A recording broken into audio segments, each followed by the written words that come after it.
Professor Aard van der Zee's booming voice echoed through the cramped submarine. This, my dears, is the Mariana Trench. The deepest point on Earth. Deeper than Kilimanjaro is high. His enthusiasm crackled like static in the tiny vessel. Aard, a lion of a man with a shock of white hair and a beard that rivaled any yeti, gestured excitedly at the porthole where an inky blackness reigned. Amongst the graduate students, Amphitrite fidgeted in her seat. Unlike her classmates, clad in bulky sea suits, Amphitrite wore a specially designed pressure suit that allowed her tail to flow freely. As a mermaid, she was the university's star pupil, a living bridge between humanity and the mysterious depths. But today, her mind wasn't on tectonic plates or hydrothermal vents, it was on Aard, her Yeti professor. Suddenly, a jolt rocked the vessel. Red warning lights flared. Aard swore in Dutch, a language that sounded oddly comforting to Amphitrite.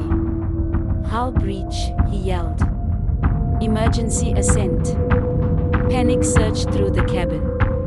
Amphitrite, used to the ocean's whims, stayed calm, but Aard, his face now pale, seemed to shrink in his chair. In that moment, Amphitrite knew what she had to do. With a flick of her tail, she propelled herself towards the breach, a shimmering blue streak in the cramped sub. Using her telekinetic abilities, a gift unique to some mermaids, she forced the ruptured metal shut. The warning lights flickered and died. Relief washed over the cabin. Aard, his eyes wide, stared at Amphitrite. "You saved us," he stammered, his voice uncharacteristically small and his eyes wide and wet. Amphitrite, her cheeks flushed, simply smiled. "The ocean looks after its own, Professor Z." The sub returned to the surface. The near disaster was a strange bonding experience for the entire crew. Back at the lab, amidst the congratulations, Aard lingered by Amphitrite's tank. "Thank you," he said, his voice low and soft. "You were incredible down there." Amphitrite basked, bathing in his praise. "It was nothing, Professor." Her voice, usually confident, wavered slightly embarrassed. Aard chuckled, a warm sound that sent butterflies fluttering in her stomach. "Call me Aard," he said. "And perhaps, once this whole mess is settled, we could, I don't know, grab a cup of coffee, or seaweed tea, if you prefer." Amphitrite's heart leaped. "Coffee sounds lovely, Aard."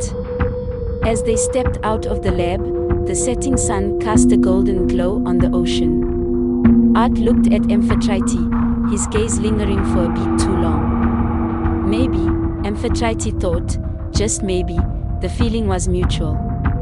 The vastness of the ocean held many mysteries, but perhaps the greatest one was waiting to be unraveled right here, on land. With the bearish Leonish, but kind Professor Aard van der Zee. Mandela International Sea Lab.